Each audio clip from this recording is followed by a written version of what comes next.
Now, we will start the first session.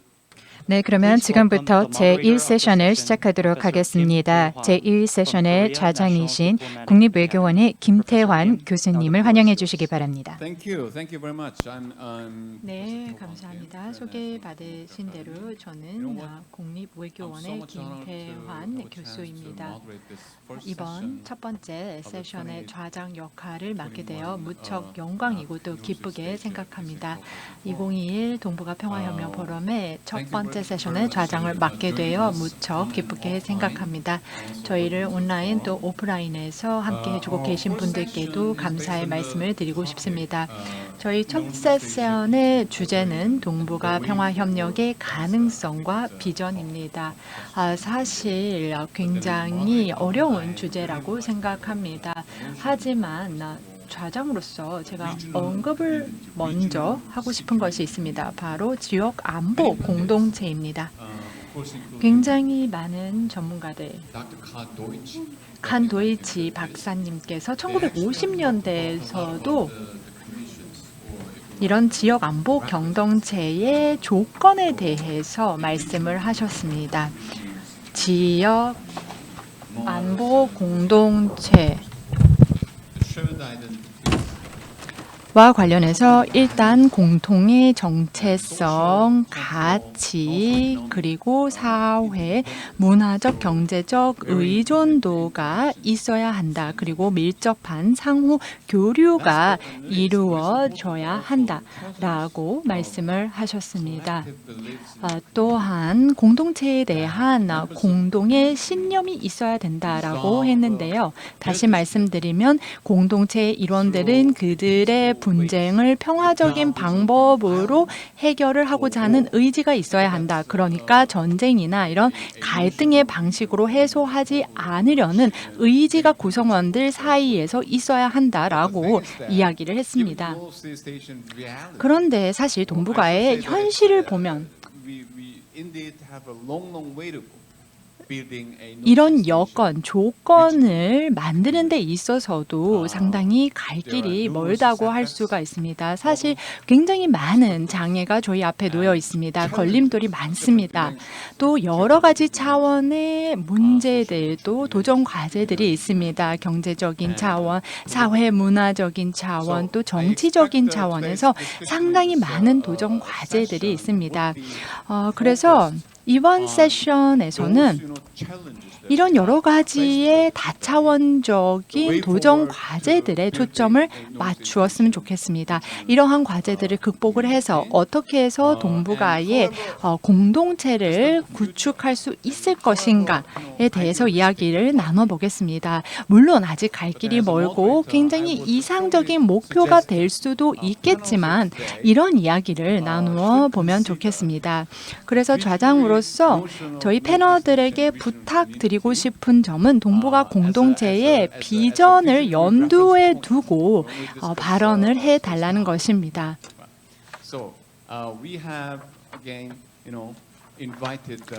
저희 이번 세션에는 6분의 연사를 모셨습니다. 굉장히 저명한 학자 그리고 전문가들을 모셨습니다. 6개국의 연사들을 모셨는데요. 이분들을 소개하게 되어 좌장으로서 무척 영광으로 생각합니다. 제가 알파벳 순으로 소개를 해 올리도록 하겠습니다.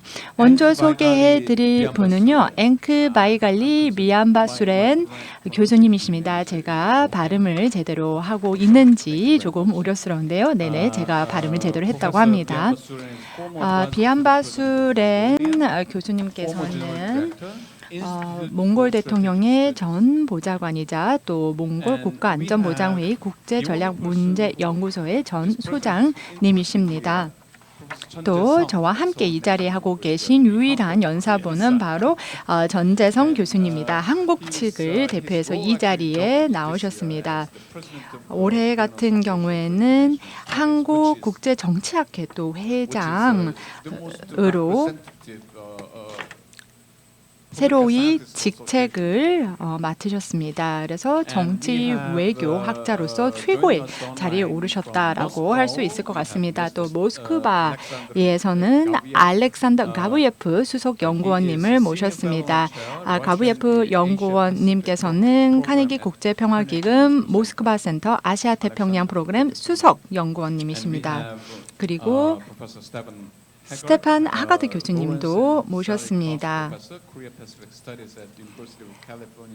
UC 샌디에고 국제정책 및 전략학과의 카루스 교수님이십니다.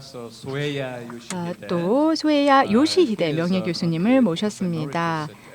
현재 게이오 대학교의 명예 교수님이십니다. 온라인으로 저희와 함께 하고 계시고요. 그리고 마지막으로 소개해드릴 분은 바로 수하오 교수님이십니다.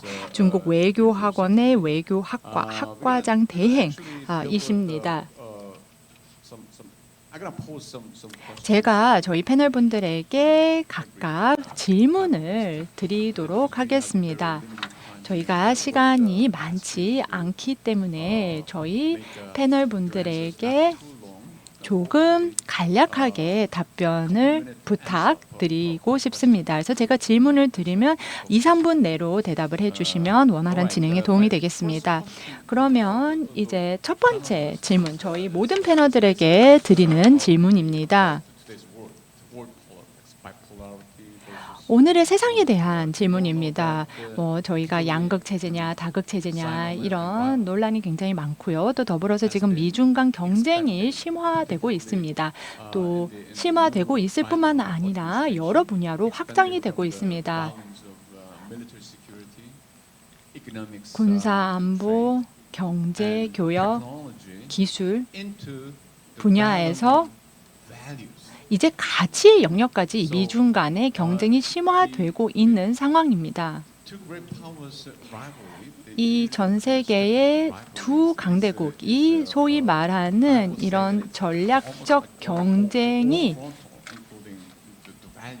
가치의 전면전이 아닌가라고 표현을 할 수 있을 정도라고 생각합니다. 그리고 그럼에 따라서 이런 가치 자체도 굉장히 이분화되고 있습니다. 미국을 중심으로 한 자유주의 진영과 그다음에 중국을 중심으로 하는 반자유주의 블록 진영이 형성되고 있는 듯한 그런 지금 정세를 읽을 수가 있습니다. 그래서 첫 번째 질문은 이 새로운 냉전이 지금 야기되고 있는가입니다. 이 전 세계 무대를 봤을 때 새로운 냉전이 시작되고 있다고 보시는지 저희 패널 분들에게 질문을 드리고 싶습니다. 비안바스른 소장님 먼저 대답해 주시죠. 네, 감사합니다. 이렇게 중요한 포럼에 초청을 해주신 것에 대해서 감사의 말씀을 드립니다. 제가 좀 실용적인 그 관점에서 보면은 세계는 국제협력과 또 다자주의와 세계화로부터 많은 혜택을 누려왔습니다.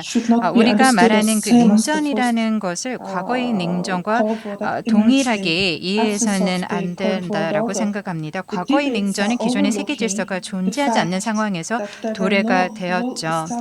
그리고 이러한 다자주의 체제가 없었고 또한 국가 간의 어떤 경제적인 상호 의존성도 없었던 때였습니다. 그런데 지금 세계 질서가 다극화되면서 새로운 도전 과제들도 나타나고 있고요. 그러면서 또 협력할 수 있는 그런 능력이 생기고 있습니다. 기회들이 생기고 있습니다. 이데올로기, 가치, 시스템 간의 차이는 비록 있지만 진정한 의미의 공동의 이해가 있기 때문에 모든 국가들은 협력을 해야 된다라고 생각을 합니다. 팬데믹도 저희가 함께 극복을 해야 되고요. 핵 확산도 함께 방지를 하고 평화도 유지하고 기후 변화와 자연재해에 대해서 저희가 또 대응을 하고 또 거시경제 안전성을 위해서도 협력을 해야 됩니다. 그래서 동북아 지역에서 국가들은 실질적인 공동의 이익에 더 역점을 두면서 지역 안보를 위해 다자 협력을 활용하는 것이 가장 중요하다라고 생각을 합니다. 네, 감사합니다. 그러면은 바로 알렉산더 가브에프 수석연구원님께 마이크를 넘기도록 하겠습니다. 네, 감사합니다, 교수님. 저희가 이제 미중의 경쟁을 미소의 그 경쟁과 비교를 하는데 조금 좀 다르다라고 생각을 합니다. 저는 2차 세계대전 전에 영국과 그 독일의 경쟁과 비슷한 그런 양상을 가지고 있다라고 생각을 합니다. 그래서 어떻게 보면은 뭐 민주주의와 독재적인 어떤 악의 그런 경쟁이다라는 그런 틀을 씌우려고 하는데요. 제 생각에는 사실 예전의 냉전에서는 가치 이데올로기가 정말 중요했었다라면은 지금의 이런 경쟁이라고 하는 것은 두 개의 초강대국 간의 뭐 지정학적인 뭐 또 지경학적인 그런 경쟁이라고 생각합니다. 그리고 사실 예전에 그런 소련 같은 경우에는 같은 생각을 가진 그런 공산주의 동맹 국가들이 있었습니다만 오늘날의 중국은 소련이 예전에 가지고 있었던 그러한 공산주의 동맹 국가들이 없습니다. 그리고 사실 소련 같은 경우엔 경제와 기술 개발이 미흡했기 때문에 오늘날의 중국과 다르다라고 생각합니다. 오늘날의 중국은 미국과 경쟁하는 데 있어서 특히 이 경제와 기술 분야에 있어서 경쟁을 하고 있습니다. 그래서 예전의 그 미소 냉전과 오늘날의 미중 냉전 간에는 차이가 있다라고 생각을 합니다. 수하오 교수님 생각은 어떠신지요? 신냉전 구도가 지금 야기되고 있다고 생각하시는지요? 지금 음소거가 되어 있으신 것 같습니다. 음소거를 해제해 주시면 감사하겠습니다. Professor Su, okay. Probably there might be some connection problem. Why don't 네, 연결이 문제가 되는 것 같습니다. 수하오 교수님 어떻게 발언하실 수 있으실까요? No. Microphone. 네, 음소거가 되어 있는 것 같습니까? Well, that's 네네, good. Yeah. 됐습니다. They couldn't hear you. Sorry, actually, I would argue that at the moment we are talking about the new Cold War. 이제 신냉전 which is the 구조가 kind of 아니냐 질문을 해주셨는데요. in the 20th century. That is this kind of the confrontation between the so-called 물론 liberalism 자유주의와 그리고 전체주의의 어떤 갈등 구조가 20세기에는 있었습니다. 그리고 21세기에 비슷한 양상을 보인다고 지금 저희가 생각을 하고 있습니다. 말씀하신 것처럼 자유주의 대 반자유주의의 구도로 보고 있는 사람들이 많은데요. 제 생각에는 지나치게 단순화하는 것이 아닌가라는 생각이 듭니다. 어떻게 보면 저는 역사의 이 진화, 혁명이 그 전환기에 있다고 생각합니다. 어떻게 보면은 지금 저희가 21세기로 넘어가고 있는데 20세기에 이러한 요소들이 자꾸 저희를 후퇴시킨다고 생각합니다. 사실 지금 상황을 보면 그때와 많이 다릅니다. 그렇기 때문에 저희가 무언가를 하기 위해서, 도모하기 위해서는 기존 국제 질서의 기존 패턴, 기존 틀을 벗어나야 한다고 생각합니다.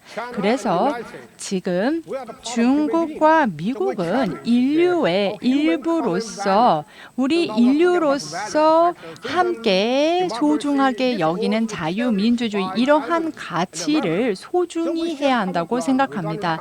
그리고 사실 미국과 중국은 이러한 가치에 대해서는 이견이 없다고 생각합니다. 그래서 어떻게 보면 이러한 가치, 민주주의와 자유의 가치, 뭐 정의의 가치 이런 부분에 대해서는 저희가 공감대가 있기 때문에 그것을 뛰어넘는 어떤 조금 더 포괄적인 시각에서 미중 간의 관계를 정의할 필요가 있다고 생각합니다. 그러니까 기존의 틀을 저는 뛰어넘어야 된다고 생각합니다. 네, 지금까지 말씀을 해주신 세 분의 연사분들, 그러니까 저희 절반 패널의 절반은 현 상황을 신냉전 구조라고 정의를 하시고 계시지 않은 것 같습니다. 네, 감사합니다. 네, 이렇게 모두 만나뵙게 되어서 정말 기쁩니다. 그리고 이렇게 저를 초청해 주신 것에 대해서 감사의 말씀을 드립니다. 제가 2년 전에 마지막으로 한국을 방문을 했었던 것 같습니다. 그래서 빠른 시일 내에 또 다시 서울을 방문을 하고 싶습니다. 네, 저는 분명히 이런 좀 여러 가지 위험과 관련된 요소들이 있다라고 생각을 합니다만은 뭐 사실 위험하다라고 하기에는 조금 상황이 아직은 성숙되지 않은 것 같습니다. 지금 미중은 이 양국 관계를 조금 더 복잡하게 보고 있는 것 같습니다. 블링켄 국무부 장관도 몇 번 언급을 했습니다만 이 미중 관계라고 하는 것은 세 가지 차원으로 이루어져 있다라는 것입니다. 하나는 적대적인 관계고요. 두 번째는 경쟁적인 관계고 또 세 번째는 협력적인 관계다라고 얘기를 했습니다.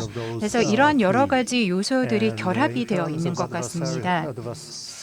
적대적인 그 관계라는 맥락을 살펴봤을 때는 당연히 이제 지정학적인 경쟁을 하고 있죠, 양국이. 그리고 가치와 관련해서 말씀을 드리면은 이 가치도 좀 복잡한 상황이라고 생각을 합니다. 그리고 가치도 저는 이 적대적인 관계라는 부분에 포함이 되지 않을까라고 생각합니다. 그리고 경제적으로 봤을 때는 두 국가가 지금 경쟁을 하고 있습니다. 이 경제에서의 경쟁이라고 하는 것은 꼭 나쁜 것만은 아니죠.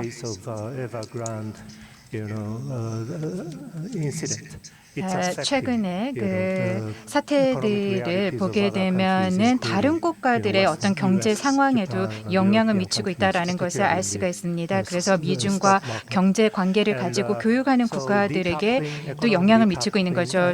뭐 주식 시장에도 영향을 미치고 있습니다. 근데 이제 제 생각에 경제 분야의 디커플링은 일어나지 않을 거라고 생각을 합니다. 미중도 계속해서 이 경제 관계를 관리를 해나가야 됩니다. 그리고 또 협력적인 그 관계를 살펴봤을 때요, 바이든 행정부는 이제 뭐 기후 변화 이런 것들에 대해서 굉장히 중요하게 생각을 하고 중요한 의제로 밀어붙이고 있습니다. 그래서 이런 부분에서 이제 미중 간에 계속 협력을 해나갈 수밖에 없겠죠. 그래서 전체적으로 봤을 때 이 미중의 관계라고 하는 것은 복잡하지만 복잡한 관계를 관리해 나갈 수밖에 없습니다. 그리고 바이든 정부는 지금 이제 동맹국들과 협력을 해 나가고 있고 이러한 협력은 저희 모두에게 영향을 미치고 또 중요하게 작용을 할 것입니다. 그래서 이 복잡한 관계에 대해서 저희는 이 세 가지 차원에서 살펴봐야 된다라고 생각을 합니다. 그리고 이 과정에서 이제 저희가 미래에 대해서 계속해서 준비를 해야 되겠죠. 네, 참 긍정적이고 낙관주의자이신 것 같습니다. 네, 제가 어떤 부분에서 낙관적이라고 하시는 거죠? 네, 지금 말씀하시는 걸 들어보면은 이 미중이 관계를 관리를 할 거다라고 말씀을 하셨는데요. 관리를 할 것인가 아니면 어쩔 수 없이 관리를 해야 되는 건가요? 좀 다를 것 같은데요. 네, 그러면 네, 낙관적이라고 말씀을 드렸던 거를 그러면 제가 다시 말을 좀 바꿔야 될 것 같습니다. 전재성 교수님. 저는 아직까지는 아니지만 이런 냉전 구조가 다시 생길 수 있지 않을까라고 답변을 드릴 것 같습니다. 이 냉전 시대를 보게 되면 군사력이 대등한 두 국가가 양극 체제를 형성한 그런 양상이었습니다. 하지만 지금 현재 보면 미국과 중국의 군사력은 상당히 큰 격차가 있습니다. 하지만 시간이 지나면 중국이 미국과 군사력이 대등해질 것입니다. 특히 중국의 경제력이 계속해서 성장하고 중국이 군사력을 키우고자 하는 의지가 있기 때문이죠. 그리고 두 번째는 미중 간의 상호 의존도가 경제 부문에 있다는 것입니다. 과거에 구소련과 미국은 이러한 경제적인 상호 의존도가 있지 않았습니다. 그러니까 예전에 구소련과 미국 같은 경우에는 서로 경제가 거의 의존하지 않았습니다. 하지만 미국과 중국의 경제는 지금 상당히 밀접하게 연관이 되어 있습니다. 현재는 이제 글로벌 공급망을 디커플링하고자 미국이 노력을 하고 있죠. 그래서 어느 정도는 중국의 영향력을 배제한 이런 공급 사슬을 구축하기 위해서 노력을 하고 있습니다. 또 세 번째로는 코로나19 또 기후변화와 같은 이런 초국가적인 과제들이 있다는 게 과거와는 다릅니다. 중국과 미국이 함께 협력을 할 수밖에 없는 도전 과제들이죠. 코로나19가 처음 발생했을 때 미국과 중국 간에 제로섬 경쟁이 있었습니다. 그리고 지금도 어느 정도의 경쟁이 있습니다. 이 코로나19를 타개하는 데 있어서 공중 보건에 누가 앞장설 것인가를 놓고도 현재 약간의 경쟁이 남아 있습니다. 제가 생각했을 때는 신냉전 구도로 생각하면 생각할수록 그렇게 이루어질 수밖에 없다고 생각을 합니다. 그렇기 때문에 모든 국가들이 이런 점에 대해서 감안을 해야 되고 다 중요한 역할을 하게 될 것이라고 생각합니다. 매우 중요한 점을 말씀을 해주셨습니다. 저희가 바로 이곳에 모인 이유가 바로 이러한 변화 또 미래가 중요하기 때문입니다. 그러면 해거드 교수님 코멘트 부탁드리겠습니다.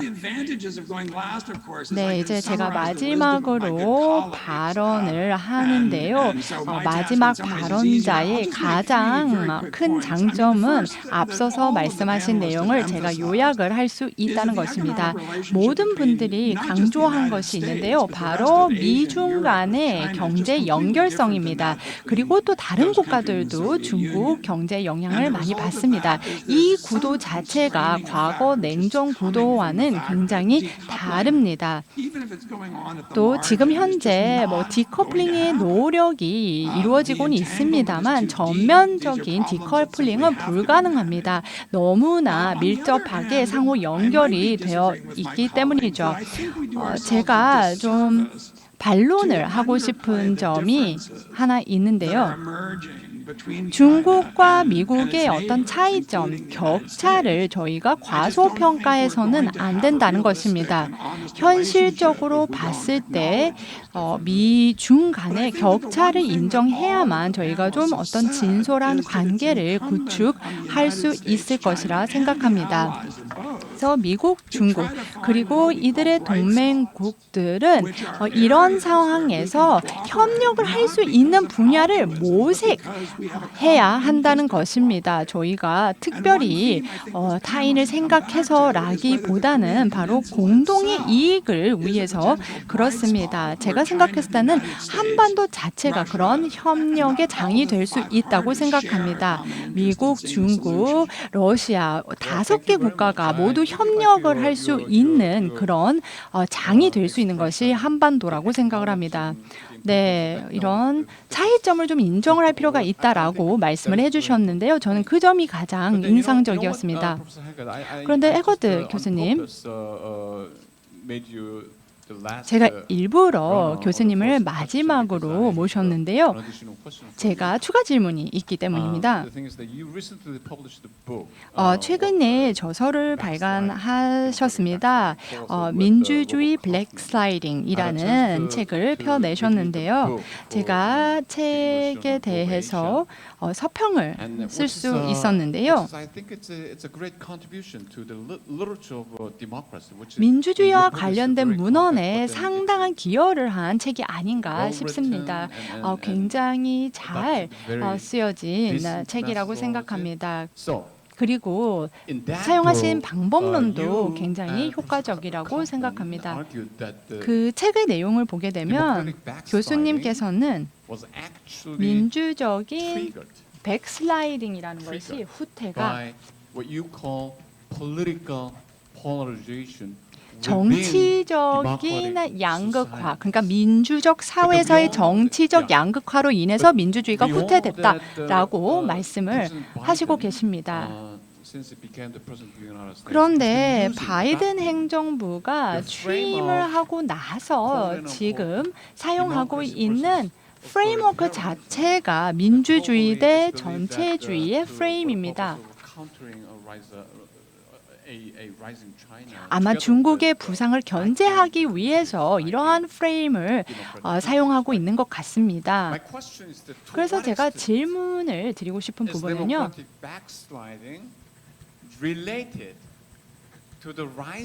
민주주의의 후퇴가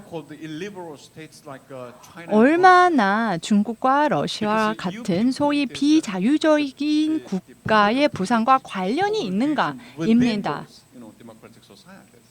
교수님께서는 책에서 민주사회 내에서의 이런 정치적 양극화가 민주주의를 후퇴시킨다고 했는데 중국이나 비자유주의 국가의 부상이 얼마나 민주주의 후퇴와 관련이 있는지 질문드리고 싶습니다. 70년대, 80년대의 남미와 서유럽 그리고 또 동북아 지역을 보게 되면 민주화가 일어났습니다. 그리고 그 당시에는 민주주의가 상당히 활발하게 발전을 했습니다.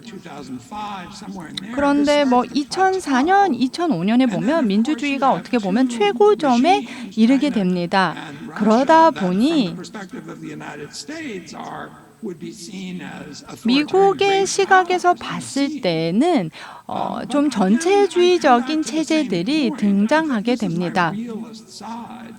제가 좀 현실주의자인데요. 미국 입장에서는 자신과 다른 체제와 참여를 하고 관여를 해야 하는 숙제가 남아 있습니다. 탈냉전 이후에 협력이 굉장히 중요합니다.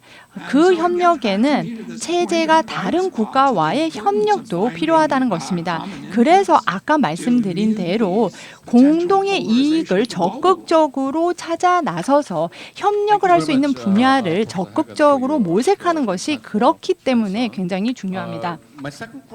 그러면 이제 두 번째 질문은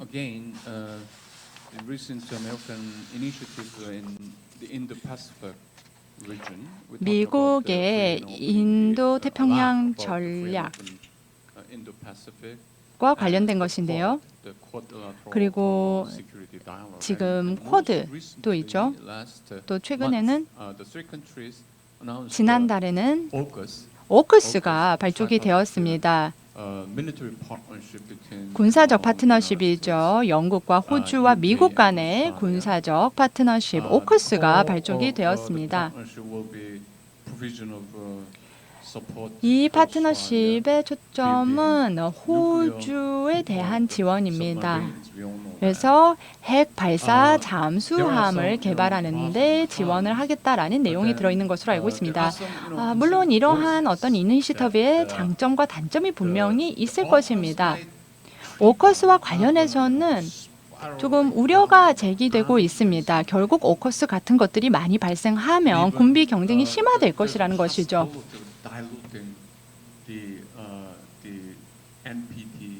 그리고 그러다 보면은 핵 비확산 체제가 와해되는 것이 아니냐 또는 약화되는 것이 아니냐 하는 그런 우려들이 제기가 되고 있습니다. 제가 봤을 때 어커스를 보게 되면 기존의 어떤 세력 균형의 메커니즘이 지금 이 지역에서 작동되고 있다라는 것을 오히려 보여주고 있다고 생각합니다.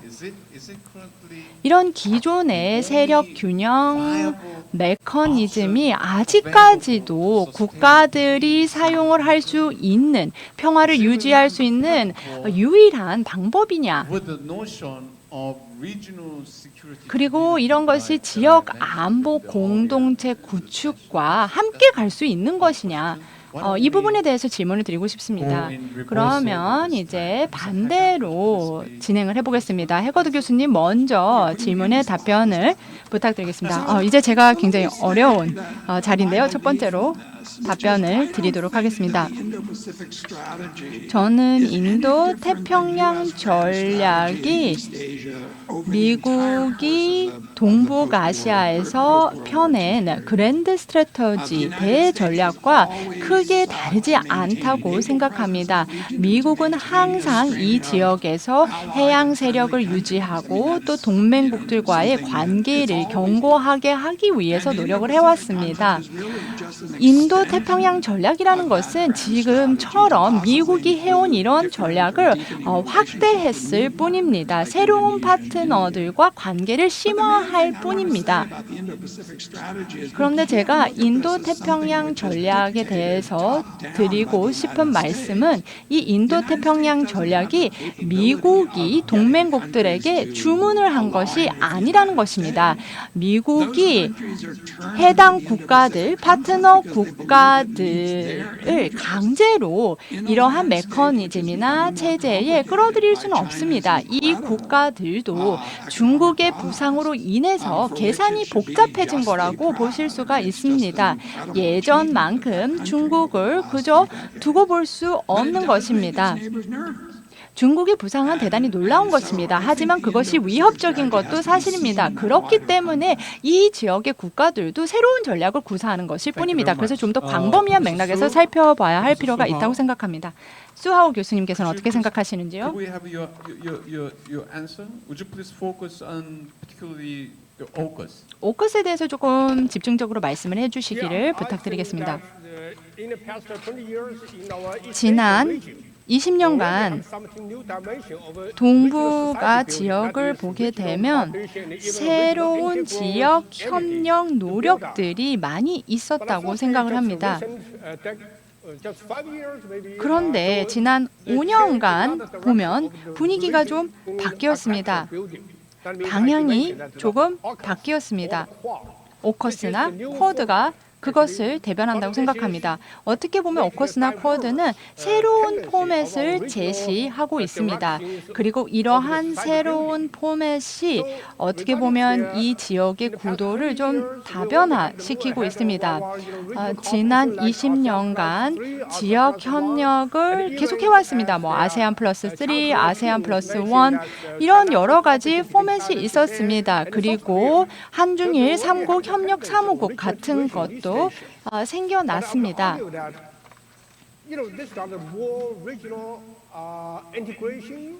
그래서 어느 정도 지역 통합이 이루어지고 있었다라고 생각을 합니다. 그렇기 때문에 미국 입장에서는 균형을 위해서 점점 더 관여를 하고 있다고 생각합니다. 그래서 쿼드라든지 오커스라는 것은 어떻게 보면 이러한 동북아시아의 지역 통합을 견제하기 위한 해양 세력화가 아닌가 저는 생각합니다.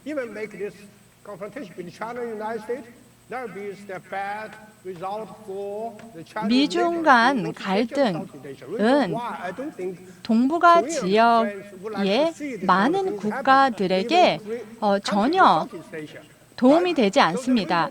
아마 대한민국도 이러한 미중 간의 갈등이 심화되는 것을 원치 않을 것입니다. Right, Professor Su, 네, 한국에 있는 분들을 원하지 않을 수도 있다, 반기지 않을 수도 있다라고 말씀을 하셨는데요. 오커스는 바이든 행정부의 동북아시아 안보 아키텍처의 일환이라고 보고 있습니다. 예전에 미국은 샌프란시스코 체제를 통해서 이 동북아 지역에서 양자 구도가 굉장히 중요하다라는 것을 배웠습니다. 근데 바이든 행정부를 보게 되면 굉장히 복잡한 다차원적인, 그러니까 쿼드나 오커스처럼 3자 협의체를 많이 추진하고 있습니다. 오커스 같은 경우는 군사적 동맹이라고 생각합니다. 동맹 내의 동맹이라고 볼 수가 있겠죠. 미국이 가장 신뢰하는 파트너들과 군사적 동맹을 맺은 것입니다. 중국 때문에 이들의 공동의 목표가 굉장히 명백해졌습니다. 그리고 뭐 그 옳고 그름을 떠나서 중국의 부상에 대해서 이 국가들은 위협을 느끼고 있습니다. 호주 같은 경우는 대중국과 관련해서 분명한 전략을 또 가지고 있습니다. 그러니까 어떻게 보면은 이 동맹 같은 경우는 전략적으로 중국에 어떻게 대응할 것인가 포커스가 굉장히 명백한 동맹이라고 볼 수가 있겠습니다. 동북아시아의 안보 상황을 현재 상태로 유지하기 위한 최후의 수단이 이런 군사적 동맹이 아닌가 싶습니다. 그런데 제가 생각했을 때 미국의 동맹 체제에는 어떤 이런 우선순위가 있지 않을까 생각합니다. 그래서 미국의 입장에서 영국과 호주는 굉장히 중요한 동맹국이 될 것입니다. 하지만 일본과 한국 같은 경우에는 동맹국이긴 하나 또 중국과의 관계도 중요한 국가들이기 때문에 어떤 위치를 점할지에 대해서 두고 봐야 할 것 같습니다. 지금 네덜란드라든지 독일 같은 경우에는 이 태평양 지역에서의 또 군사훈련에 동참을 하고 있습니다. 이것을 보면 점진적으로 유럽 국가들도 태평양에서의 어떤 존재를 확대하기 위해서 노력을 하게 될 것입니다. 그래서 미국 같은 경우에는 현재 군사력 격차를 유지하기 위해서 노력하게 될 것입니다. 하지만 중국이 군사력을 증강시킨다면 미국과 중국 간에 더 많은 불신이 생기겠죠.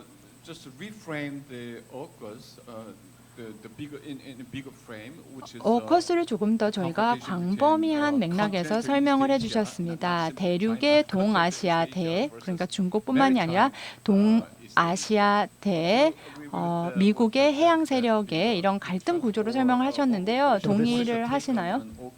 오커스에 대해서 좀 구체적으로 의견을 말씀해 주시기 바랍니다. 네, 그 쿼드에 대한 질문과 관련된 것이죠. 쿼드도 어떻게 보면 해약 세력 간의 그 동맹이라고 할 수 있겠죠.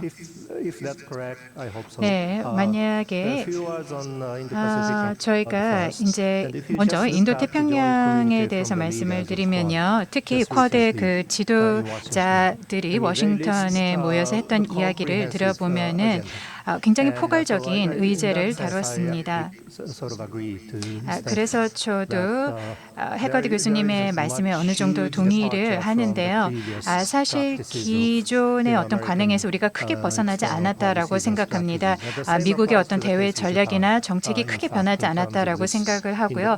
일본도 사실 인도 태평양 지역에서 또 쿼드와 관련해서 크게 대외 정책이나 전략이 바뀌지 않았습니다만 지금 여러 가지 뭐 기술적인 문제들이죠. 뭐 5G의 문제도 있고 또 코로나 팬데믹도 있고요. 그 다음에 또 사이버 범죄와 뭐 교육, 인적 교육 여러 가지 그런 요소들이 있습니다. 이러한 그 요소들은 모두에게 있어서 중요한 그런 의제들이라고 생각을 합니다. 그래서 지금 보시면은 인도 태평양 지역에서 이런 의제들을 공동으로 다루는 것들이 조금 어려운 상황들이 있습니다.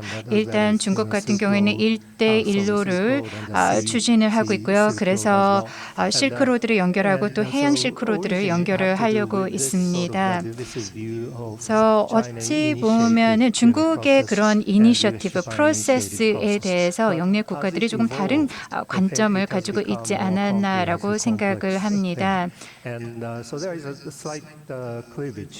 그래서 지금 상황을 봤으면은 그 국가 간의 어떤 의도나 그런 관점에 있어서 차이도 있고 그리고 또 현실에서 일어나는 일들이 국가들이 생각하는 것과 또 조금 다를 수도 있다라고 생각을 합니다. 오커스가 얼마나 큰 파급력을 가지냐에 대해서 저는 아직까지는 정확히 잘 모르겠습니다. 앞으로 이제 오커스가 어떻게 발전할 것인지 봐야 된다라고 생각합니다. 실질적으로 어떤 안보 분야에서 그런 협의체로 자리매김할 수 있을지를 저희가 지켜봐야 되는데요. 호주와 그리고 미국의 안보 관계는 굉장히 탄탄합니다. 몇 년 동안 굉장히 안보 관계를 강화를 해왔습니다. 그리고 저희가 또 생각을 해봐야 되는 게 지금 2차 세계대전 이후 뭐 한국 전쟁이든 베트남전이든 또 이라크에서든 호주와 같은 동맹국들이 미국을 지원을 했었습니다. 그래서 이제 앞으로는 또 영국의 참여가 굉장히 중요해질 거라고 생각을 합니다. 인도 태평양 지역에서 또 영국이 어떻게 또 참여를 하냐라는 것도 또 변화를 가져올 수 있을 거라고 생각합니다. 인도 태평양 지역의 그 안보와 관련된 그 환경에 변화를 가져올 수 있다라고 생각을 합니다. 그리고 오커스 같은 경우에는 아까 말씀을 드렸던 그 미중의 적대적 관계에 있어서도 또 어떤 그 요소로서 작용을 하고 있습니다. 그래서 오커스도 분명히 이제 미중 간의 관계를 발전을 시키는 데 있어서 크게 도움은 안 될 수 있을 거라고 생각을 합니다. 그리고 호주와 또 중국의 관계도 악화가 되고 있습니다. 그래서 최근에 보게 되면은 이 중국과의 그 관계가 악화되고 있는데요. 이러한 이유 때문에 호주가 오커스라는 그 프레임워크에 참여를 하게 된 것이라고 생각합니다. 그리고 호주 안에서도 굉장히 많은 그러한 이야기가 진행이 되고 있는 것으로 알고 있습니다.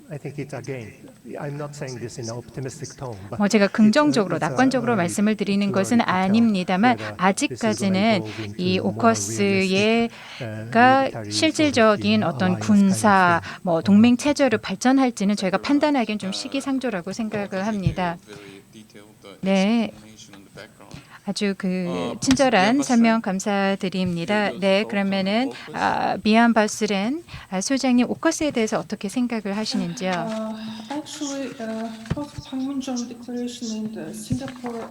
네, 그래서 지금 2018년의 판문점 선언과 그리고 싱가포르 공동 성명과 같은 정상 외교와 약속은 또 비핵화를 위한 역사적 단계였고요. 또 상호 신뢰를 구축하기 위한 효과적인 조치들이었습니다. 미국의 트럼프 대통령은 미국 대통령으로서 처음으로 북한의 지도자와 직접 만났고요. 또 조 바이든 미국 대통령은 조정된 실용적 접근을 택하고 있습니다. 이는 오바마 대통령의 전략적 접근 그리고 또 트럼프 대통령의 그랜드 박앤과 다른 접근입니다. 네, 그래서 미국 백악관은 그 완전한 비핵화를 실현하는 데 있어서 모든 단계마다 한국을 비롯한 파트너를 포함시키겠다고 했습니다. 미 국무부도 미국은 북한과 대화할 준비가 되어 있다라고 했습니다. 미국은 북한과 언제 어디서든지 협상 테이블에 앉아 대화할 준비가 되어 있다라고 했고 영내 모든 국가들은 이러한 개방성을 지원을 해야 될 것입니다. 그리고 지금 북한 같은 경우에는 많은 어려움들을 겪고 있습니다. 지금 심각한 그 식량난을 경험하고 있죠. 또 폭우로 농작물의 피해가 컸기 때문입니다. 그리고 북한 정권은 실패한 경제 계획의 여파로부터 극복하기 위해 노력을 하고 있으며 코로나19 확산 방지를 위하여 국경을 봉쇄해서 상황은 더욱 나빠졌고요. 북한은 백신 접종을 시작하지 않았고 그리고 또 유니세프에서 중국의 시노백 백신을 제공하겠다고 제안을 했으나 이것을 거절했습니다. 그래서 이러한 상황들은 북한을 다시 다자 협상에 참여할 수 있는 그 기회를 제공할 수도 있습니다. 네, 그래서 뭐 저희가 다 바라는 상황이죠.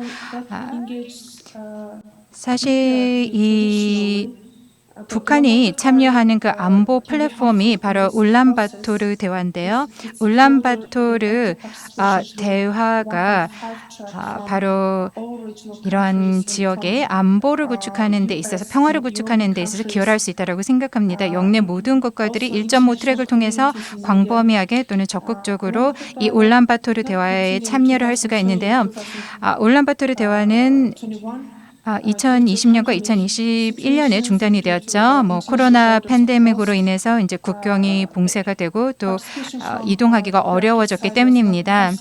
그리고 또 저희가 온라인 형식으로 진행을 해도 북한이 또 참여하기 어려운 상황이었습니다. 팬데믹 상황이 개선이 된다라고 하면요, 몽골은 2022년 6월에 울란바토르 대화를 다시 개최할 생각을 하고 있습니다. 그래서 그때는 대면 회의를 개최를 하고자 하는데요. 우리의 관점에서 이 지역에서 몽골은 굉장히 독특한 위치에 있다라고 생각합니다. 모든 동북아 국가와 우호적인 관계를 맺고 있고요. 몽골은 북한과도 또 좋은 관계를 가지고 있습니다. 그래서 지역 평화와 안보에 기여하기 위해 몽골은 계속해서 뭐 형식적인, 비형식적인 차원에서 건설적인 대화와 또 관여가 진행이 되고 또 북미 간 양자 대화와 다자 회의 및 이벤트 등을 진행하기 위한 그런 중립적인 장을 마련하고 제공을 할 수 있다라는 것을 말씀을 드리고 싶습니다. Okay, good. My understanding of your intention 네, would be 감사합니다. you probably would like to contrast multilateral 아마 collaboration and cooperation like the Ulaanbaatar dialogue. 울란바토르 대화와 같은 다자 협력 제의의 이런 잠재성에 대해서 언급을 하시고 싶으셨던 것 같습니다. 저 역시 그러한 다자 협력이 굉장히 잠재성이 많다고 생각합니다. 네, 어쿠스에 대해서 정말 많은 말씀들을 해주셨는데요. 처음에 해주셨던 질문에 대해서 좀 답변을 드릴까 합니다.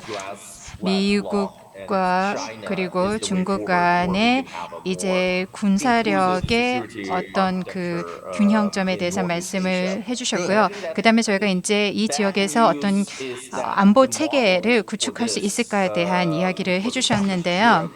유럽에서 보게 되면은 미소 간에 그리고 또 유럽 간에 이런 그 다자 체제, 안보 체제 같은 경우에는 지금은 제대로 작동을 하고 있지 않습니다. 그래서 제 생각에는 저희가 동북아 지역에 바로 저희가 적용할 수 있는 그런 어떤 안보 체제는 없다라고 생각을 합니다. 그리고 군사 경쟁에 대해서 말씀을 드리면 특히 미중 간의 군사 경쟁에 대해서 말씀을 드리면은 미중 간의 그 군사 경제 상황과 그 다음에 유럽과 미국의 그런 상황은 다르다라고 생각합니다. 저희가 이제 대서양 지역에서는 나토가 있는데요. 지금 영내 동북아 지역을 보게 되면은 국가 간의 다양한 그러한 그 동맹 관계가 있습니다. 뭐 중국과 러시아가 동맹 관계를 구축을 하고 있고 국가 간의 그런 동맹 관계가 다르기 때문에 사실 포괄적인 어떤 안보 체제를 구축을 하는 데 있어서 이러한 것들을 저희가 그 고려를 해야 된다라는 것입니다. 그래서 저희가 예전에 미소 간의 이런 어떤 충돌을 방지하기 위한 메커니즘들을 구축했듯이 특히 동북아 지역에서도 이러한 메커니즘을 구축을 해야 되고요. 그리고 전략적인 안전성을 저희가 실현을 해야 된다라고 생각을 합니다. 사실 지금 중국 같은 경우에 군비 경쟁 이런 것들에 대한 개념이 지금 확실하지 않고 이런 것에 대해서 얘기를 하고 있지 않습니다. 왜냐하면 어떻게든 군사력 부분에 있어서도 미국을 쫓아가기 위해서 노력을 하고 있기 때문입니다. 그래서 일단 중국이 나중에는 분명히 이제 뭐 이런 군비 통제나 그다음에 뭐 핵 확산 방지 등 여러 가지 분야에 대해서 논의를 할 준비가 될 거라고 생각을 합니다. 중국 같은 경우에도 지금 AI 기술이 있고요. 그다음에 뭐 항공 정책 이런 것들이 있기 때문에 그런 분야에 있어서는 향후에 다른 국가들과 협력할 수가 있는데 저희가 이런 중국의 협력을 촉진을 해야 됩니다. 네, 매우 흥미로운 인사이트를 공유해 주셨습니다. 다음 질문은 대한민국에 대한 질문을 드려볼까 합니다. 어떻게 보면 저희한테 가장 중요한 질문이라고 보실 수도 있겠습니다. 사실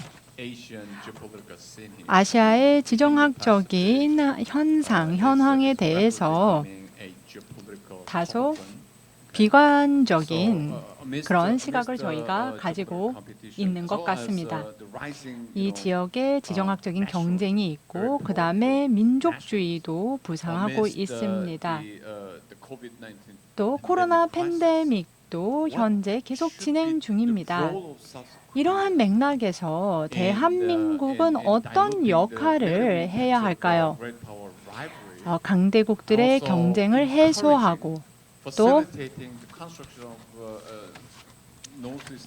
동북아 공동체를 구축하는 데 있어서 어떤 역할을 해야 할까요? 또 더불어서 남북 간 관계의 교착을 해소하기 위해서 또 북미 간의 대화를 촉진하기 위해서 대한민국이 어떤 역할을 할 수 있을까요? 네, 매우 중요한 질문을 해주셨습니다. 한국의 입장에서는 매우 중요한 질문이죠. 그런데 동북아의 국제 질서를 살펴보면 지금 정말 분기점에 와 있다고 생각합니다. 지금 이 지역에서는 어떤 국제 질서가 이상적인가에 대한 많은 논란이 있습니다. 남한은 미국이 주도하는 자유주의의 규칙 기반의 세계에서 성장을 했습니다. 경제적인 성장도 이루었습니다. 또 민주화도 이루었습니다. 그리고 지금은 어떻게 보면 문화적으로도 많이 성장했습니다. 그렇기 때문에 남한의 입장에서는 자유주의에 기반한 규칙에 기반한 이런 구도가 가장 중요한 구도가 될 것입니다. 그렇기 때문에 남한은 국제 질서, 앞으로 어떤 국제 질서가 이상적일 것이냐에 대해서는 분명한 답을 가지고 있습니다. 제가 생각했을 때는 남한은 매우 중요한 분야에서 정책적인 주도를 할 수 있을 것 같습니다. 예를 들면 반도체라든지 배터리 부문이 강하죠. 또 더불어서 한국은 미국과의 동맹을 통해서 군사력도 굉장히 견실한 국가입니다. 그래서 이러한 영역의 강점을 봤을 때 한국은 정책을 통해서 상당히 중요한 역할을 해서 원하는 국제 질서를 만들어 갈 수 있다고 생각합니다. 또 더불어서 저희는 이 미들파워, 중견국가 이니셔티브도 있습니다. 또 남한 같은 경우에는 이런 보편적인 가치를 추구하고 있습니다. 미타라든지 여러 인터내셔널 국제 포럼을 통해서 저희의 이니셔티브를 추진할 수 있다고 생각합니다. 또 북핵 문제를 잘 활용을 해서 핵 비확산과 관련한 규범을 만들어갈 수 있습니다. 앞으로 이제 국제 관계가 더욱 복잡해질 것입니다. 그리고 또 새로운 문제들이 부상하게 될 것입니다. 이러한 맥락에서는 저는 중견 국가들이 훨씬 더 중요한 역할을 하게 될 것이라고 생각을 합니다. 그리고 어떻게 보면 지금의 어떤 자유주의 세계, 자유주의 진영은 미국 혼자만 만든 것이 아닙니다. 미국의 동맹국들과 함께 건설한 것입니다. 그렇기 때문에 앞으로 내다볼 때 한국이 할 수 있는 역할은 굉장히 많고 또 새롭게 많은 역할을 수행할 것이라고 생각합니다. You are a prominent advocate 수혜양 교수님. of Japan as a middle power country. 네, We all know that. 일본은 이제 중견 국가로서 중요한 역할을 할 수 있다라고 말씀을 하시는데요. 지금 한국도 중견 국가다라고 교수님께서 말씀을 해주셨습니다. 여기에 대해서 혹시 어떤 생각을 가지고 계시는지요? Professor Yes, Soe. Oh, good. Yeah, yeah, okay. Well, I was going to say that, but before that, just general points. 네, 그냥 One 일단 is, 말씀을 드리면요. the issue area where South Korea can 지금 actually, 한국이 lead 분명히 the cooperation. 협력을 선도할 수 있는 그런 분야들이 있습니다. 그리고 또 중재자 역할을 할 수가 있습니다. 이해관계가 상충하는 데 있어서 중재자 역할을 할 수 있는데 특히 미중 관계에 있어서 또 북한 이슈와 관련해서 중재자 역할을 할 수가 있습니다. If South Korea comes out, very strongly, I think everybody has to listen and 한국이 respect it. 강력한 그런 지도력을 발휘를 하면은 다른 국가들은 귀를 기울이고 따를 거라고 생각을 합니다. 근데 이제 한반도를 넘어서 지역에 여러 가지 이슈들이 있죠. 그리고 사실 미중 간의 어떤 관계를 갖다가 우리가 중재한다라는 것은 쉽지 않고요. 이것은 한국 단독적으로 할 수 있는 것이 아닙니다. 그렇다고 뭐 중견 국가들끼리 모여서 할 수 있는 일도 아닙니다.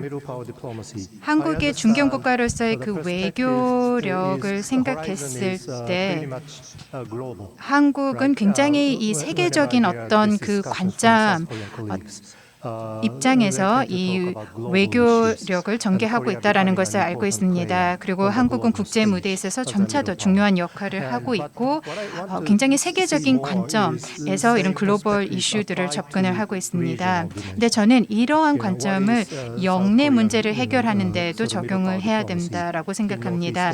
즉 동북아 지역에서 한국의 중견 국가로서의 그 외교력이 무엇이냐라는 것입니다. 네, 그게 바로 제 질문입니다. 동북아 지역에서 한국의 역할이 무엇이냐라는 건데요. 사실 저희가 이 부분에 대한 이야기를 많이 듣지는 않습니다. 그렇기 때문에 한국이 동북아 지역에서 더 큰 역할을 수행을 해야 된다라고 생각을 합니다. 미중 간의 관계를 뭐 중재한다라는 것은 이론적으로는 굉장히 그럴싸하지만 사실 현실적으로는 저희가 하기 좀 어려운 부분이라고 생각합니다. 그래서 중견 국가로서 일본과 그리고 한국의 관계가 저는 정말 중요하다라고 생각을 합니다. 그래서 이런 중견 국가들이 해야 될 일은요, 영내의 어떤 인프라를 만들라는 것입니다. 우리가 어떤 협력의 그런 프레임워크를 만들어야 된다라는 것입니다. 그리고 사실 뭐 미중의 영향력에서 우리가 완전히 벗어날 수는 없겠죠. 그렇기 때문에 이 중견 국가들끼리 영내의 어떤 체제, 메커니즘들을 만들어서 뭐 미중의 관계에도 대응을 해야 된다라고 생각합니다. 그래서 중견 국가의 협력이 영내에서 매우 중요하다라고 저는 오랫동안 이야기를 해왔습니다. 일본이 중견 국가 이냐 아니냐라는 것에 대해서 저는 크게 관심을 가지고 있지 않습니다. 외교 정책과 그리고 외교 전략에 있어서 이제 중견 국가로서의 그런 입장을 가지고 대응을 하는 것이 중요하고 특히 이 지역에서 가장 중요한 그 국가들, 중견 국가가 바로 한국과 일본이 아닐까라고 생각을 합니다. 그래서 한일이 뭐 손을 잡고 이제 협력을 하는 것이 중요합니다. 그리고 저희가 꼭 중국을 경제하기 위해서 협력을 하는 것이 아닙니다. 한일이 협력을 하면은 지역의 평화와 번영을 구가할 수 있기 때문입니다. improving Seoul-Tokyo relations. 네, 그래서 한일 관계를 개선하는 것이 중요하다라는 말씀을 해주셨는데 저도 전적으로 동의하는 바입니다. 수하 교수님. What should be the role of South Korea in the region? 대한민국이 어떤 역할을 해야 할까요? 이 동북아 지역에서 including the North Korea. 한국의 역할은 무엇일까요? 북핵 문제를 포함해서 이 지역에서 한국이 할 수 있는 역할이 무엇일까요? 네, 솔직히 말씀드리겠습니다. 저는 중국과 한국 간의 양자 대화를 상당히 오랫동안 조직해 왔습니다.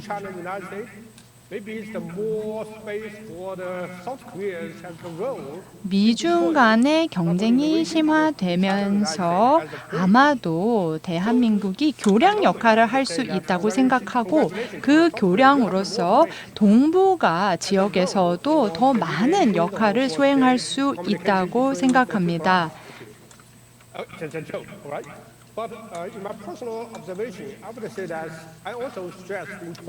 저 역시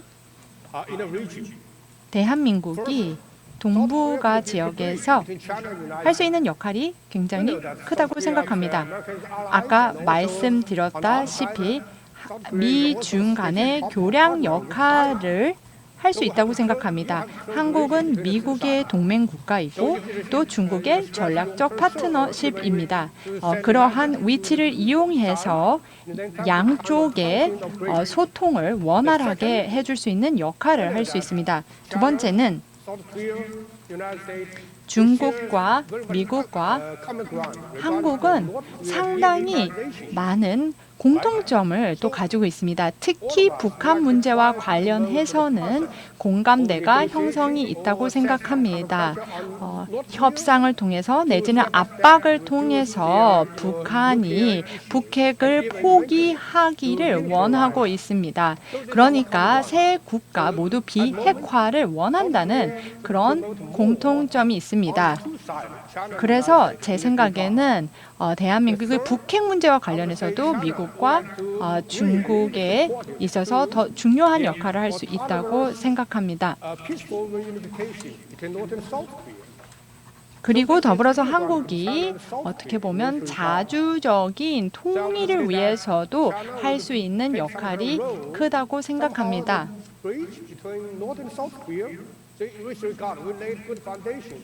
또 한국이 자주적인 독립을 달성하는 데 있어서 중국이 또 할 수 있는 역할이 있다고 생각하고 중국이 그러한 역할을 한다면 또 미국에게도 좋은 일이 아니겠습니까?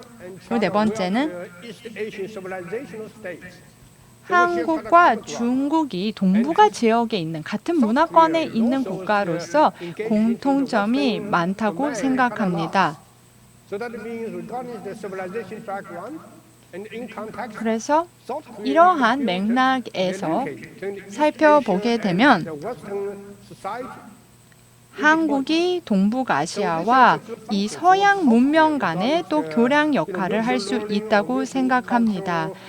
문화적인 부분에 있어서 또 문명적인 부분에 있어서 상호 교류를 활성화하는 데 큰 역할을 할 수 있다고 생각합니다. 그리고 마지막으로 일본 동료께서 말씀을 해주셨는데요.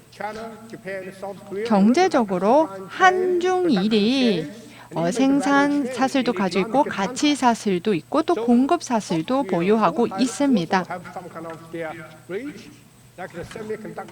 또 한국은 말씀하신 것처럼 반도체 내지는 2차 전지에 있어서 강점을 가지고 있습니다.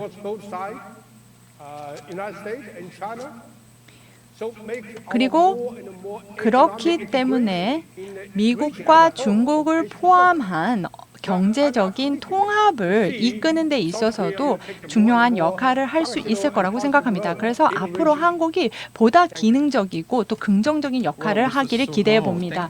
네, 수하오 교수님 감사합니다. 한국에 대한 기대감이 굉장히 높으신 것 같습니다. 또 한국이 할 수 있다고 생각하는 역할 역시 굉장히 야심차신 것 같습니다. 말씀하신 부분에 저는 전적으로 동의를 합니다.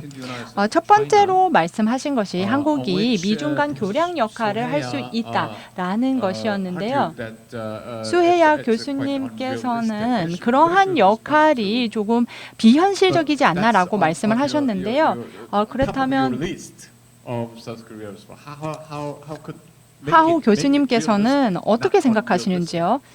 어떻게 한국이 현실적으로, 실질적으로 미중 간 교량 역할을 할 수 있다고 보시는지요, 교수님? 수하오 교수님? 네. 네, 제게 하신 질문이신가요? 네, 질문 들으셨을까요? Yes, I can. You're right. Of course, at the moment, United States would like to engage the 네, software. 현재는 미국이 자신의 진영, 그러니까 쿼드 플러스의 구도에서 대한민국의 참여를 유도하고 있습니다. 그리고 이것은 동북아시아에서 중국을 견제하는 그런 방식이죠. 그런데 한국 같은 경우는 지리적인 여건을 보게 되면 반도입니다. 그래서 남북한 자체가 교량 역할을 할 수가 있는 것이죠. 5월 달에 문재인 대통령께서 바이든 대통령과 정상회담을 갖고 미국과의 관계에 대해서 여러 가지 이야기를 나누었습니다.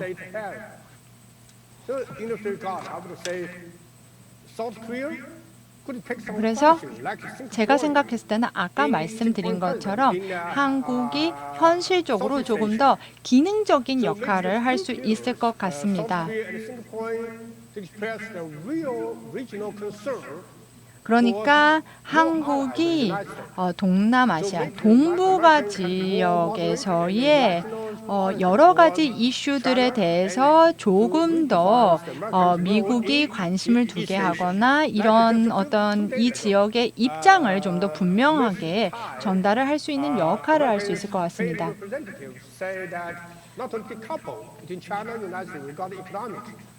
경제와 관련해서 미국과 중국이 디커플링을 하는 것이 아니라 재커플링을 해야 된다라는 그런 주장도 나오고 있습니다. 그리고 이러한 리커플링은 다른 분야에서도 일어날 수 있고 한국이 그런 부분에 있어서 제 역할을 할 수 있을 것 같습니다. 해거드 교수님? 네, 앞서서 많은 분들이 좋은 아이디어를 제안하신 것 같습니다. 그래서 저는 한국의 대외 정책에 대해서 말씀을 드리겠습니다.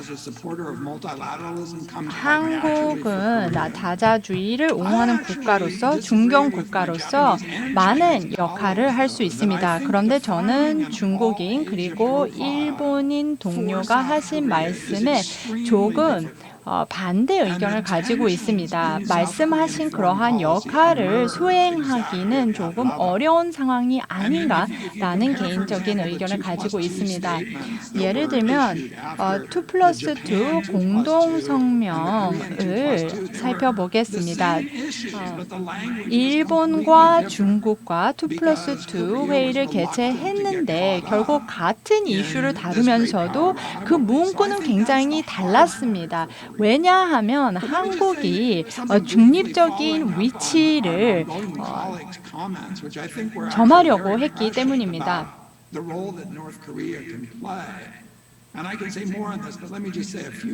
제가 북한의 역할에 대해서 오히려 몇 가지 말씀을 드리겠습니다.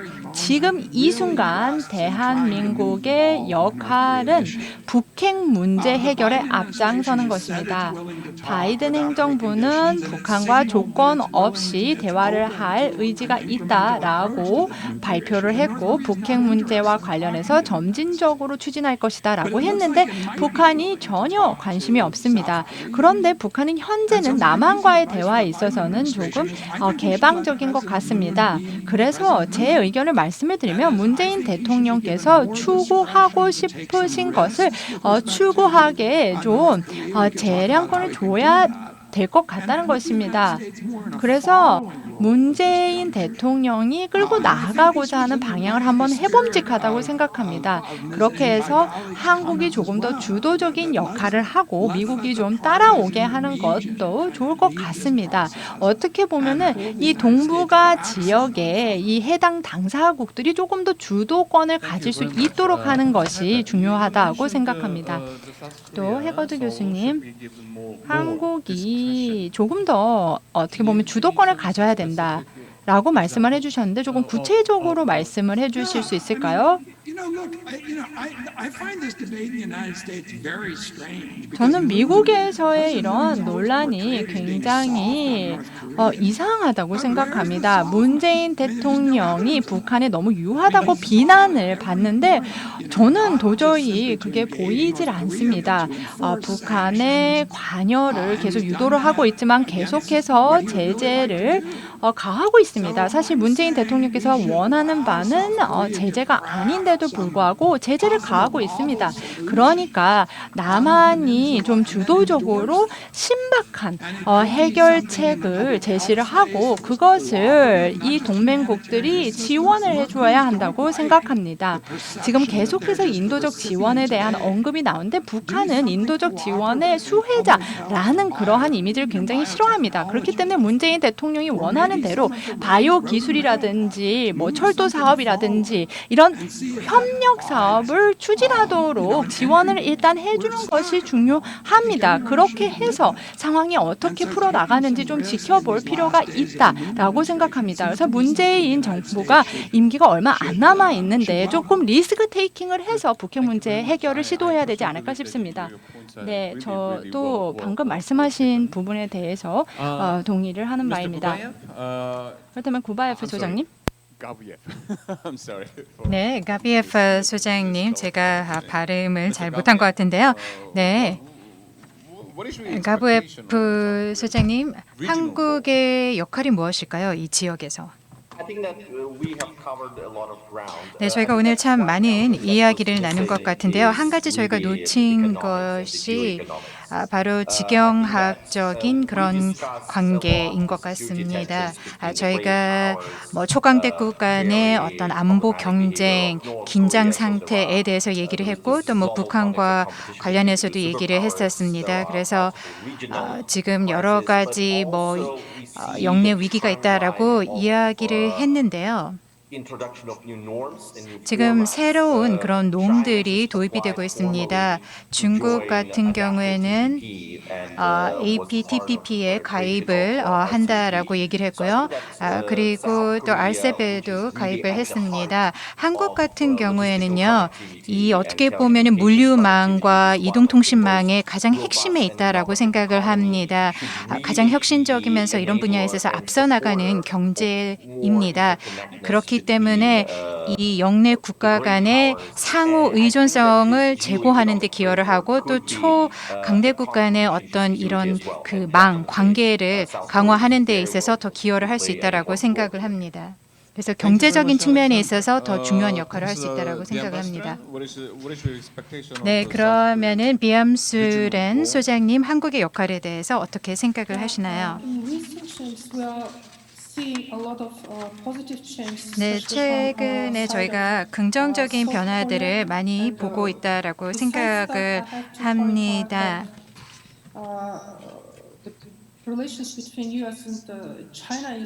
그리고 미중의 관계는 복잡하죠. 여러 가지 그런 요소들이 있습니다. 미중 두 국가 간에 어떻게 보면 이슈들이 있지만 다른 그 국가들에게도 영향을 미친다라는 것을 저희가 생각을 해야 됩니다.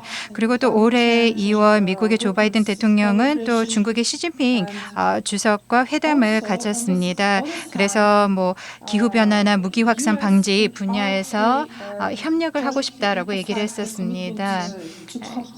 그리고 또 한미 정상회담에서는 또 한반도의 완전한 그 비핵화에 대해서 뜻을 같이 한다라고 이야기를 했었습니다. 그리고 미국의 그 바이든 대통령은 한미 정상회담에서 미국 바이든 대통령은 남북 간 대화와 또 협력을 지지한다라고 얘기를 했습니다. 그리고 얼마 전에 우후나 후렐스 몽고 대통령과 그리고 대한민국의 문재인 대통령은 몽골과 그리고 대한민국의 관계 강화가 지역 및 국제 평화 증진과 또 지속 가능한 발전을 실현을 하는 데 있어서 중요한 역할을 할 수 있다라고 합의를 했습니다. 그래서 양국 정상은 양국 관계를 전략적 동반자 관계로 격상을 했습니다.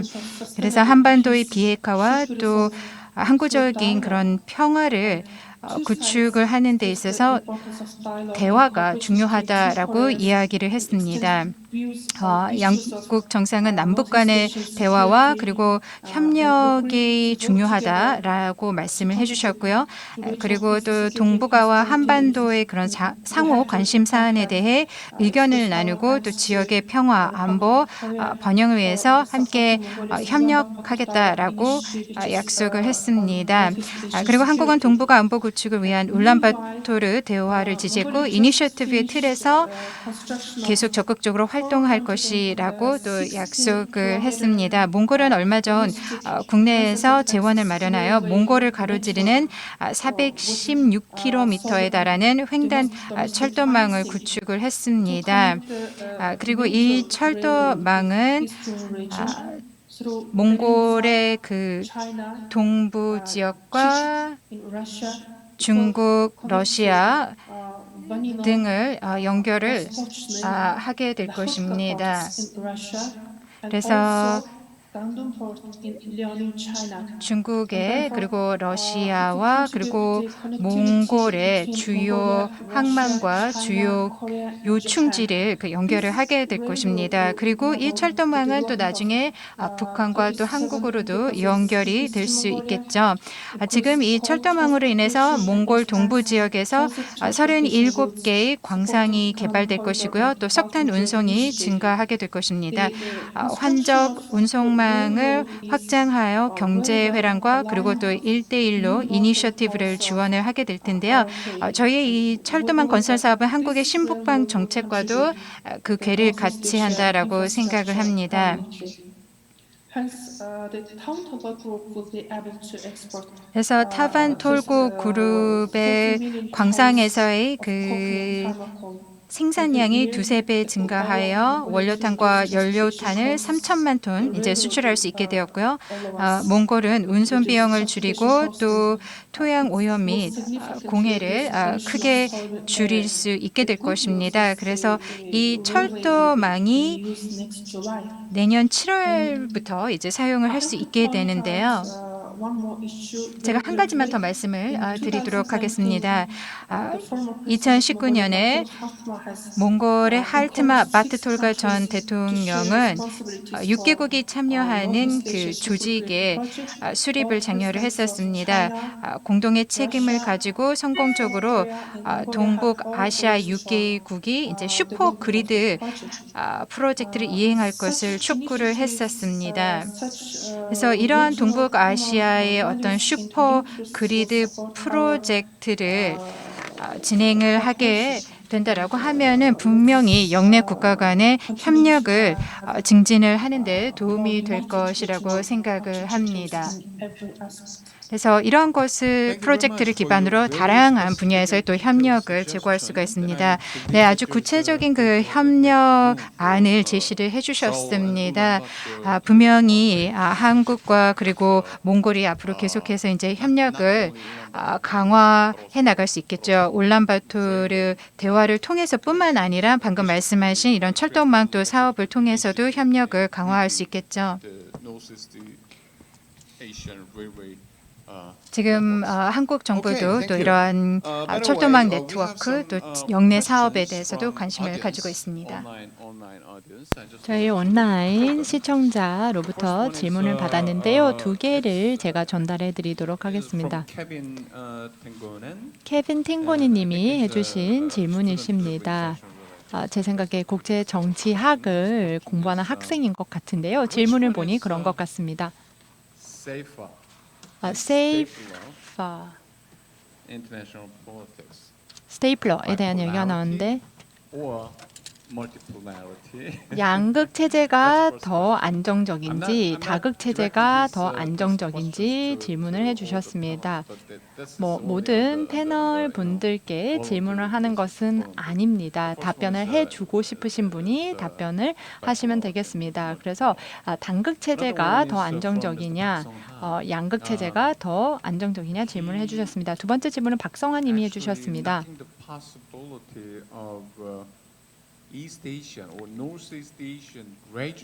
동북아 협력을 위한 유럽 대학원과 같은 동아시아 대학원 설립도 논의되었으면 좋겠다라고 코멘트를 해주셨습니다. 그래서 동북아 협력을 위한 전문가를 양성하는 전문 대학원 설립에 대한 의견을 주셨습니다. 그래서 이러한 제안에 대해서 패널 분들은 어떻게 생각하는지 궁금합니다. 첫 번째 질문, 두 번째 질문에 관련한 답변을 부탁드리겠습니다. 전재성 교수님께 먼저 첫 번째 질문을 드리도록 하겠습니다. 그래서 죄송합니다. 양극 체제냐 다극 체제냐 질문을 해주셨는데요. 굉장히 중요한 질문이라고 생각합니다. 국제 질서에서 힘이 어떻게 배분되느냐에 따라서 평화 그리고 적대 관계가 많은 영향을 받게 됩니다. 일각에서는 양극 체제가 평화를 더 수월하게 한다.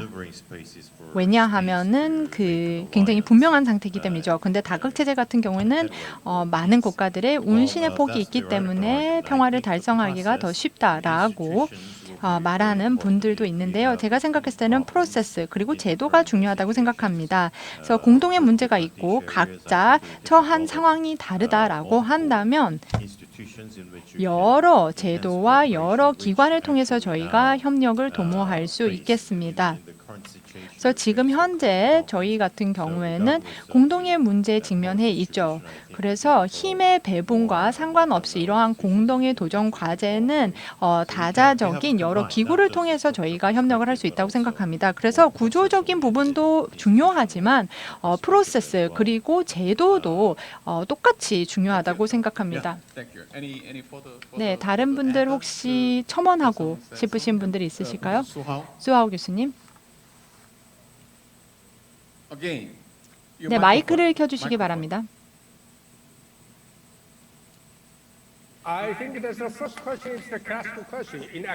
네, 사실 학계에서 굉장히 중요한 질문인데요. 저는 학생들에게 교수로서 개인적으로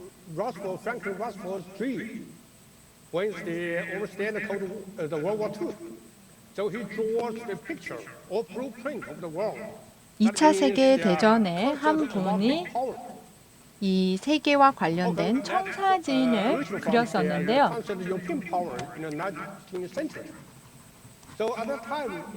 그때 당시에 상황을 보게 되면 어떻게 힘을 배분해야지 2차 세계대전과 같은 전쟁을 막을 수 있을까에 대한 고민을 많이 했던 학자가 있습니다. 그리고 나서 양극 체제가 도래했죠.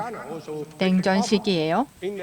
그리고 현재 같은 경우에는 다극 체제를 지나서 다시 양극 체제가 부상하고 있는 것 같습니다. 그런데 다행스럽게도 저희 같은 경우에는 이런 G20 같은 플랫폼도 있습니다.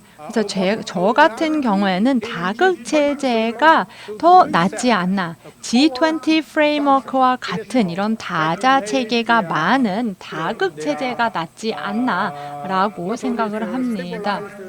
이것이 안정을 도모할 뿐만 아니라 여러 강대국들의 관계를 개선할 수 있는 그런 구도라고 생각을 합니다. 감사합니다.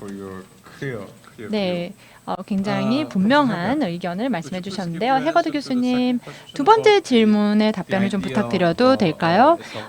동아시아 대학원 설립에 대한 의견을 제시해 주셨는데요. 이 부분에 대한 교수님의 의견을 듣고 싶습니다. 동북아 협력과 평화를 위한 전문가를 양성하는 기관으로서 동아시아 대학원 설립에 대한 의견이 나왔는데요. 네. 사실 학자고 또 대학원에서 가르치고 있는 교수로서 또 아시아계 학생들을 많이 가르치는 교수로서는 상당히 답변하기 쉬운 질문입니다. 저는 이런 동아시아 대학원 설립을 전적으로 지지하는 바입니다. 그런데 여기서 중요한 점은 과연 해외에서 받은 교육이 효과적일 것이냐라는 것입니다. 사실 국가 간의 관계라는 것은 교육적인 어떤 인맥 외에도 많은 것에 영향을 받기 때문에 그것이 얼마나 효과적인 것인지에 대해서는 저희가 별도로 생각해 볼 필요가 있을 것 같습니다. 다른 패널 분들께서는 동아시아 대학원 설립과 관련해서 다른 의견이 있으실까요? 네, 감사합니다. 제 마지막 질문을 제가 드렸던 것 같습니다. 그런데 이제 진정 마지막 질문을 드리도록 하겠습니다. 저희가 시간이 20분밖에 남지 않아서요. 사실 제 생각 같아서는 계속해서 대화를 이어가고 싶습니다만 마지막 질문을 드려야 할 것 같습니다. 마지막 질문은 신뢰 구축 조치와 관련된 것입니다. 군사적 영역 또 비군사적 영역에서 우리가 실제로 이행할 수 있는 구체적인 신뢰 구축 조치가 무엇이 있을까요? 사실 동북아시아 지역 그리고 나아가서 태평양 지역의 가장 큰 문제는 어떻게 보면 행위자 간의 불신이라고 생각합니다. 그래서 얼마나 걸리든지 간에 신뢰를 구축하는 것은 꼭 필요한 것이라고 생각합니다. 그래서 이 지역의 행위자 간의 신뢰를 구축하는 것은 꼭 필요한 과정이라고 저는 생각을 하는데요. 그런 맥락에서 질문을 드리도록 하겠습니다. 패널 분들께 구체적으로 어떤 신뢰 구축 프로젝트라든지 조치를 할 수 있을까요? 예를 들면요. 며칠 전에 남북한이 연락선을 다시 연결을 했습니다. 공동 연락선이 거의 2달 동안 단절되었었던 걸로 제가 이해를 하고 있는데요. 아주 단순하지만 실질적으로 신뢰를 구축하는 조치의 좋은 예라고 생각을 합니다.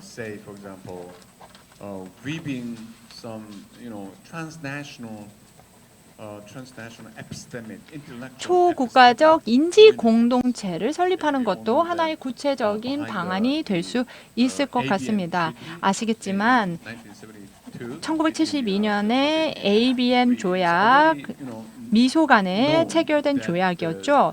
이미 여러분께서 알고 계시겠지만 그것 자체가 좀 비공식적인 인지 공동체 형성이었습니다. 그리고 ABM 조약이 체결되는 데 있어서 이런 인지 공동체가 굉장히 큰 역할을 했습니다.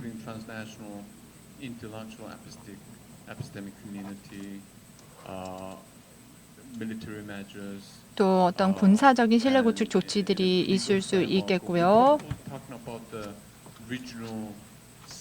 또 더 큰 맥락에서 지역 안보 메커니즘, 그러니까 방위 메커니즘이 아니라 지역 안보 메커니즘, 또 생각해 볼 수가 있겠습니다. 포용적인, 집단적인 그런 메커니즘을 또 구축하는 것도 신뢰를 구축하는 한 조치가 될 수 있겠습니다. 저희가 시간이 많이 남아있지 않기 때문에 패널 분들께서는 매우 구체적이지만 간결하게 답변을 해주시길 부탁드리겠습니다.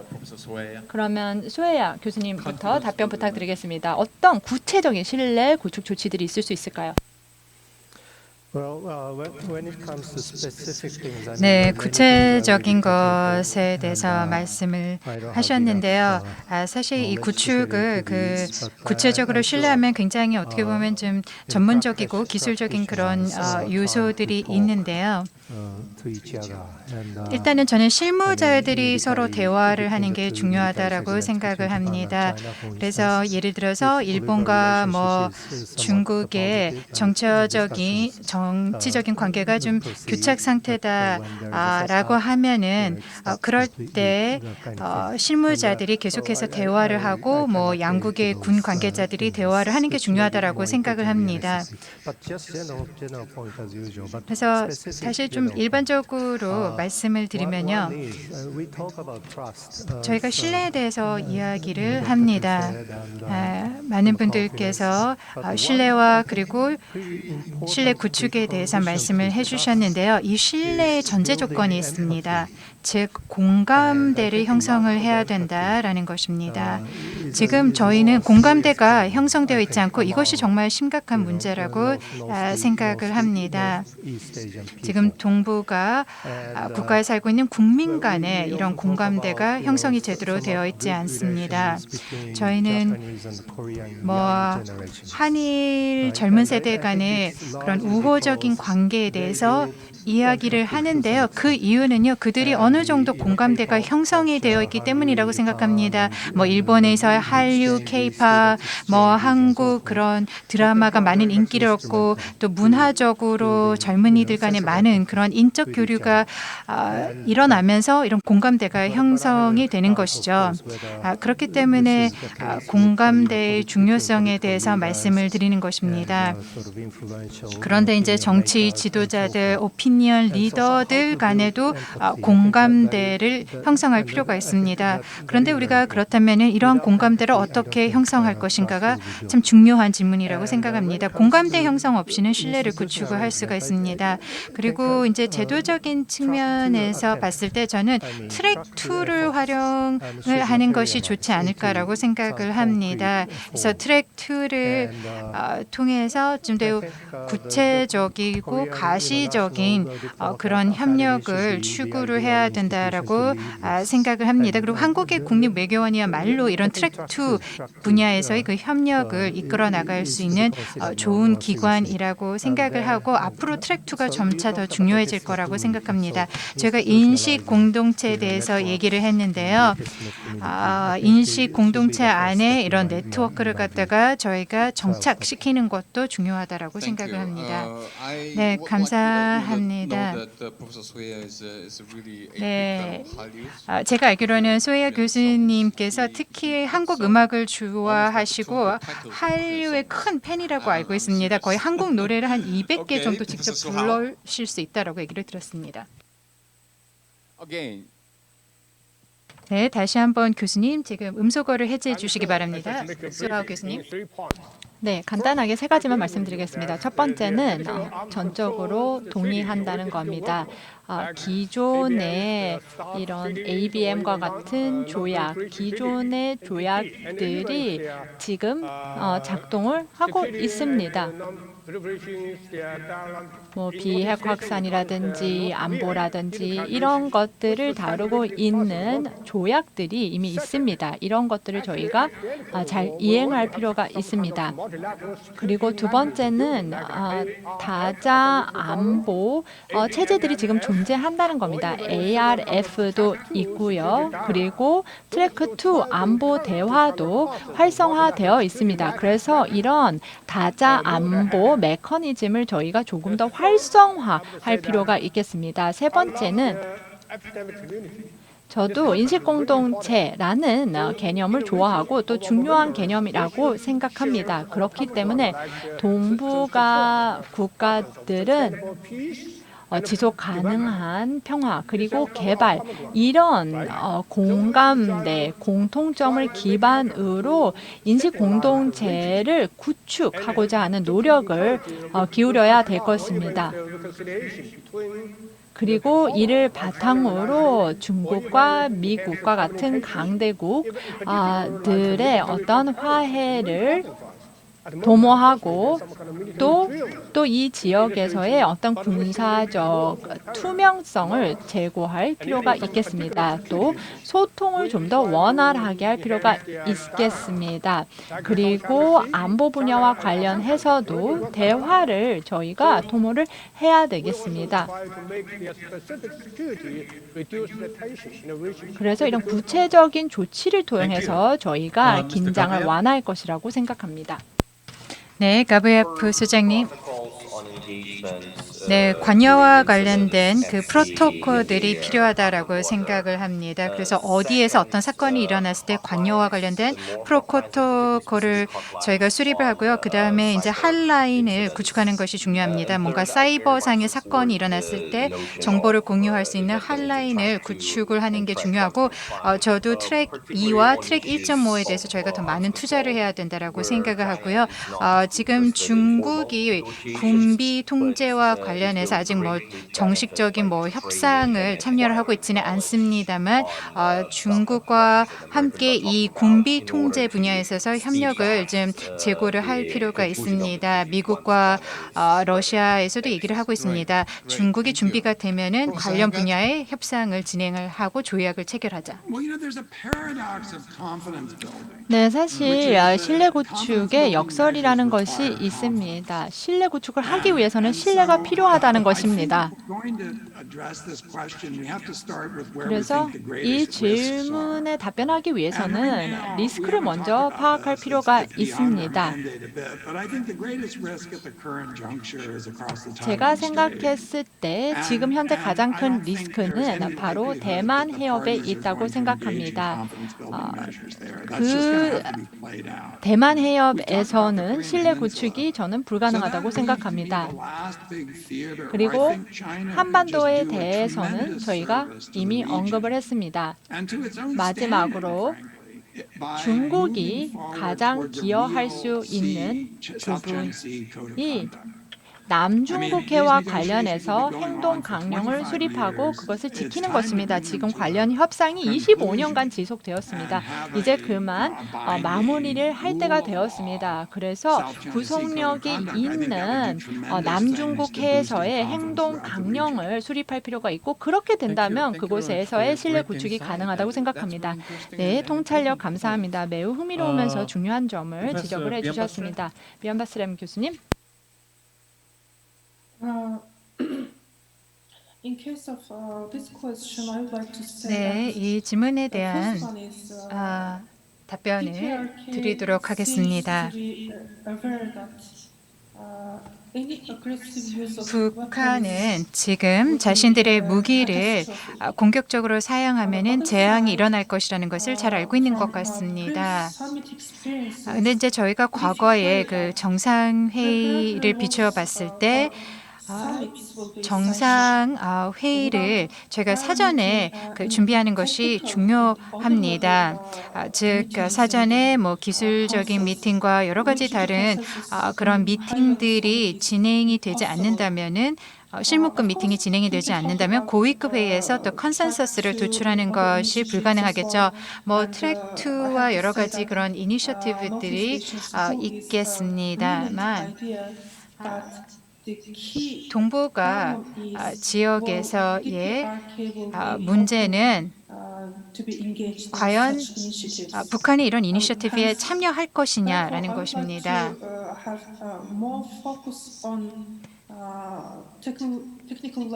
그래서 다시 한번 저희가 이제 좀 실무적인 차원에서 더 협력을 제고를 해야지만 좀 더 고위급 단계에서 컨센서스를 도출하고 협력을 For example, in 제고할 수 such cases, 있다라고 말씀을 드리고 싶습니다. different group level meetings, 그래서 multiple 다양한 multilateral platforms can be 다자주의 really 플랫폼들과 그리고 useful. 또 UBD has, for example, 미팅들을 many 저희가 활용할 수 sessions 있을 and 텐데요. dialogues. 다시 한번 울란바토르 대화에 대해서 말씀을 드리면 울란바토르 대화는 다양한 세션과 대화들로 구성이 되어 있어서요.